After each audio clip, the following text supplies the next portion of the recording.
What an incredible crop on this apple tree. You were saying that they are fruiting earlier, they're ripening earlier than normal? They are ripening earlier this year. It's been a super hot year. The last time we had a year like this was 2020, which we all remember because we were sat at home in our gardens.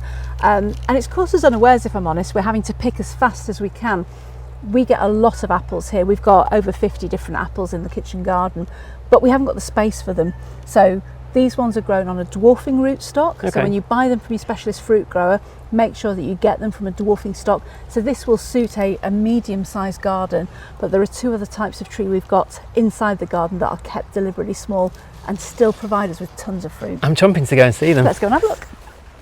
So what we've got here are cordons. It's a really good way of growing apples. We're growing them on a bit of a slant. That puts pressure on them to put out side shoots, so they're super productive. It also means we cut out the top, and again that forces that plant to concentrate on flowering and therefore fruiting closer to the main branch.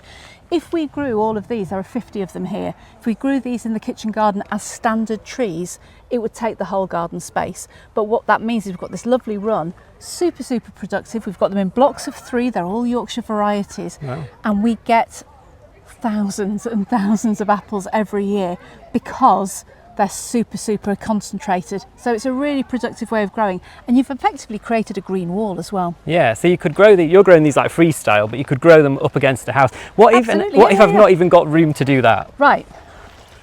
So if you're really short of space, you could look at growing a stepover. So that gives us a fantastic tiny hedge full of apples. It's a normal apple tree. It's grown on dwarfing rootstock. It's been pruned to work along that framework there. We've got edible flowers underneath, all the violas over there, the marigolds over the other side.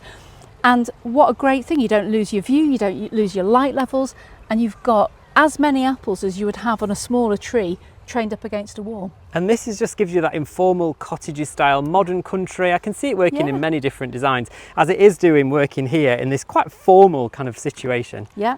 Definitely. And obviously we get all the pollinators coming in. We've deliberately cemented some of the rocks so they're above the water level, so they come in and use it as a landing pad. So first thing in the morning you'll see the honeybees coming in, having a little drink, pollinating the apples, so we always get a super abundant crop from these stepovers.